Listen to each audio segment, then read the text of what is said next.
best advice is to make sure you rely on yourself. £1,000 over 1,100.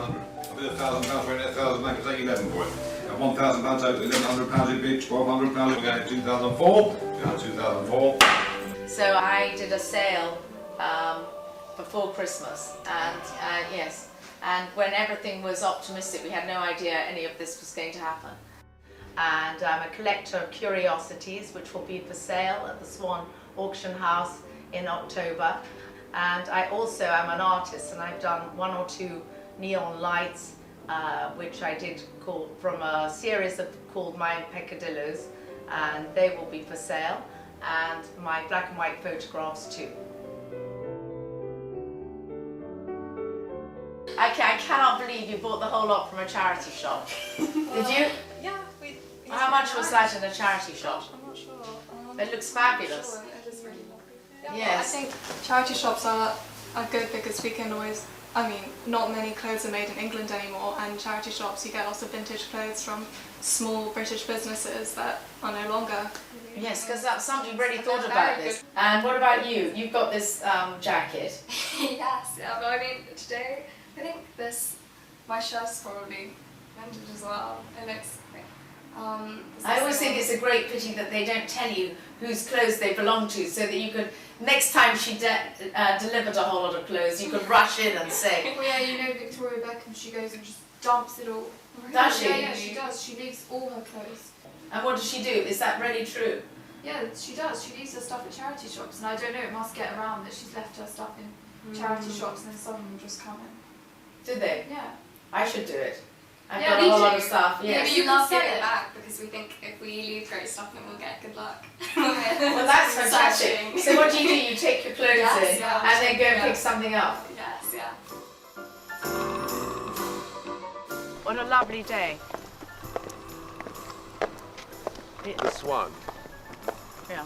My auction that I arranged yesterday with the Swan Auction House in Tetsworth was for my clothes.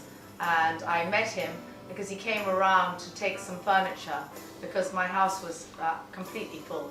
And I had a lot of things in storage. I'd had another 2 houses. And so I thought it was a good idea to do a sale, and I just got on with this man, Thomas Keane.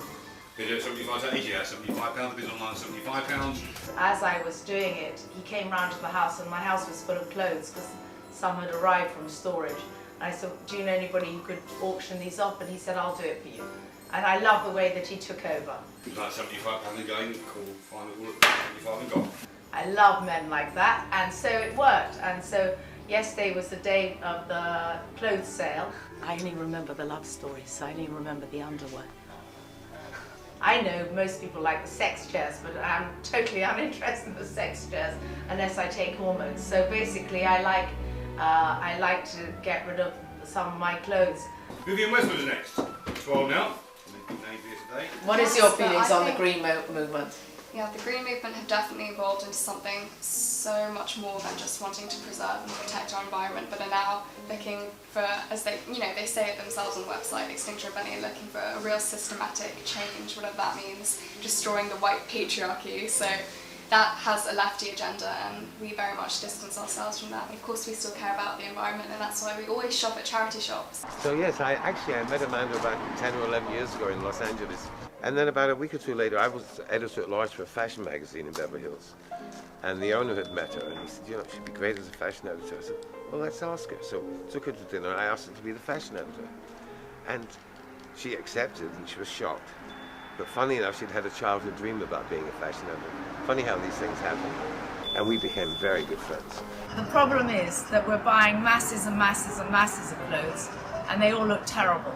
And we're not actually thinking about our look, our style, or what suits us. We just go along to Zara or wherever we feel like going, Topshop, and we just buy incessantly. Or if you like, you can afford fashion like Dior or Gucci, that's also what we're doing. We're going along and we buy endlessly as a woman. And really, I just wanted to prove that clothes that you've had a long time can still work. I know you could feel very uncomfortable in somebody's clothes that is You know, what am I, 40 years older than you? But anyway, it doesn't really matter. But you look incredible in them. But would you feel uncomfortable wearing your mother's clothes, or can you find something in her cupboard? I can find some things and put it with my things, and I think a lot of the designer pieces are timeless and they're just repeating stuff.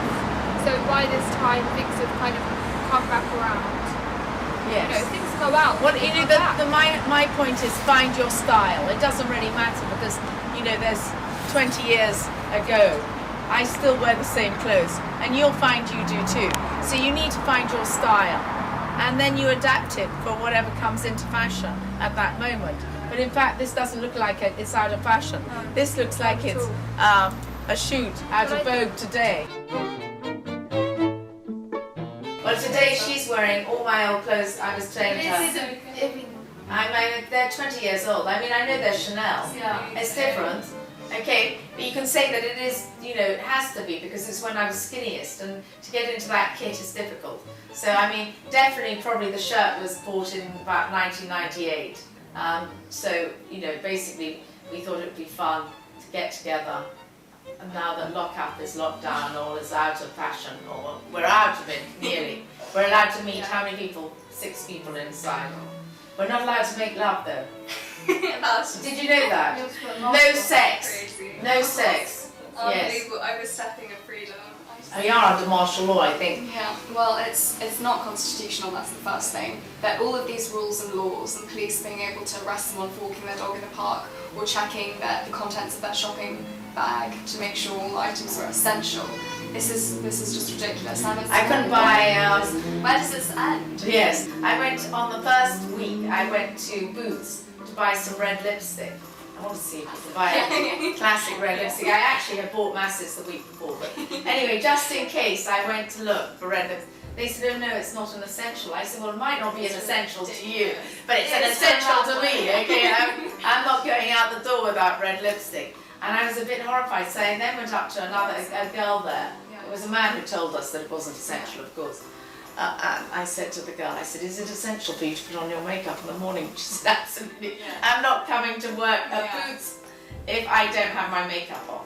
So, you know, we have to... Makeup is definitely essential. Yeah, exactly. We should just go to the back of our wardrobes and see what our grannies have got and our mothers have got, and try to persuade them to give it to us. Because that's the problem. They don't want to they don't want to give up their favourite things from their wardrobe, even if they can't fit into them anymore.